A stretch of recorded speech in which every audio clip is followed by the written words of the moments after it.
and the market is pricing that in already. So the market is pricing in the fact that the Fed is going to continue to hike rates, maybe not at the pace that we initially thought in June. I mean, keep in mind the Fed minutes that came out yesterday. There was a little bit for the hawks, there was a little bit for the doves as well.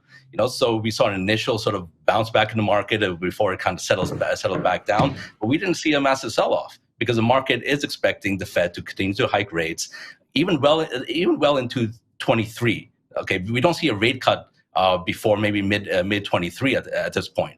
So it's all being priced in at the moment, and I feel that absent, let's say the next CPI number comes out, and if that shows a sort of zero growth month on month, or a slowing pace, the markets are going to rally again.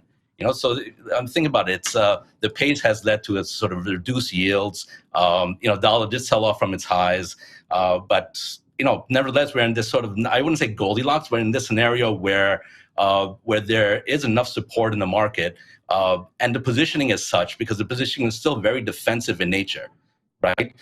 And the cash balances with institutions are still really high. So that hasn't come into the market yet. Once we break resistance levels, you could see that coming in.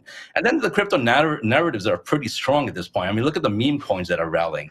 All the canine coins are rallying, even within traditional markets.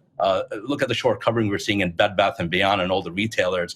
The highest shorted names are just massively being bought. And you're getting that scenario back in the market where there's speculation going on. Okay, so it's not all about Bitcoin and Ethereum, but the narrative is spreading, and people are beginning to take more risk. So, and that is only going to happen because at the margin, you're seeing this sort of slowing in growth of inflation.